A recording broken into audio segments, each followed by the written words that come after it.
حضرت علامہ خادم حسین رضوی رحمت اللہ تعالی علیہ، میں نے آپ کا وہ خطاب سنا ہے، فرماتے ہیں وہ دور کے جب میری ٹانگیں صحیح تھیں، وہ دور یہ نہ اپنے اپنے راز ہوتے ہیں اور کچھ راز ہماری سمجھ میں نہیں آتے۔ ایک چلتے پھرتے بندے کو معذور کیا گیا، اسے ویل چیئر پہ بٹھایا گیا اور پھر اسے منظر عام پہ لایا گیا، کیونکہ اس موجودہ دور میں کفر نے بڑے غضب کی چال چلی تھی اور بڑی پلانگ ہوئی تھی، اور اس کام کرنے سے پہلے انہوں نے نا بڑے بڑے اسلام کے لبادے میں بیٹھے لوگوں کو بھی خریدا تھا، اور انہیں پتا تھا کہ ہم نے تو پاکستان کے اقتدار میں بیٹھے لوگوں کو بھی خرید لیا، ہم نے تو اسمبلی میں بیٹھے ہوئے بہت سارے لوگوں کو خرید لیا، تو کوئی اب بولے گا نہیں۔ جب کفر نے پوری طاقت لگا دی تو اسلام نے ویل چیئر پہ بیٹھا ایک بندہ سامنے کر کے بتا دیا، اسلام کو اتنا کمزور نہ سمجھنا،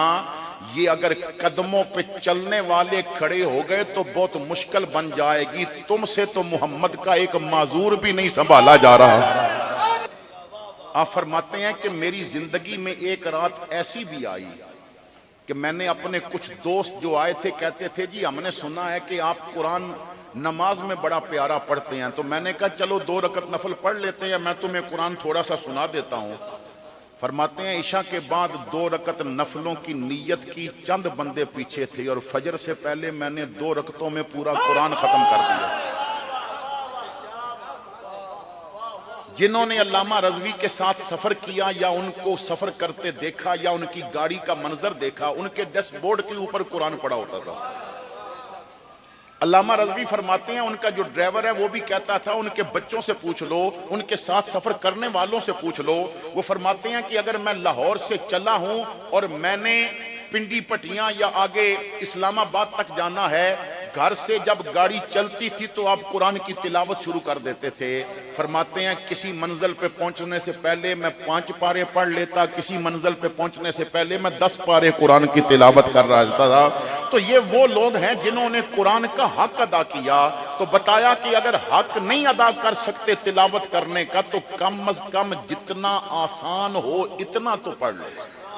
اب سوال یہ ہے کہ ہم روزانہ اتنا پڑھتے ہیں جتنا آسان ہے؟ بھائی اگر 3 گھنٹے فیس بک کو دیے تو 10 منٹ قرآن کو بھی دے دیتے۔ اگر 4 گھنٹے تم نے ٹی وی پہ بیٹھ کے فلم دیکھی، میچ دیکھا، کرکٹ میچ دیکھا، فٹ بال میچ دیکھا، اپنے پسندیدہ میچ دیکھے تو 10 منٹ قرآن کے لیے بھی نکال لیتے۔ چلیں یہ تو تیسری میں آگے بات سمجھاؤں گا۔ دوسرا مرحلہ یہ ہے کہ اتنا پڑھ لو جتنا آسان ہے، اور اگر حق ادا نہیں کر سکتے اور پڑھ بھی نہیں سکتے جتنا آسان ہے تو تیسرا اور آخری مرحلہ بتایا گیا، فَاسْتَمِعُوا لَهُ وَأَنصِتُوا لَعَلَّكُمْ تُرْحَمُونَ۔ اور جہاں قرآن کی چند آیات پڑھی جائیں وہاں غور سے سن تو لینا، وہاں غور سے سن تو لینا تاکہ تم پہ رحم کیا جائے۔ ہو سکتا ہے کوئی جملہ دل میں بیٹھ جائے اور تمہارا عمل کرنے کا دل آ جائے۔ ہم قرآن سن کے توجہ ہی نہیں کرتے،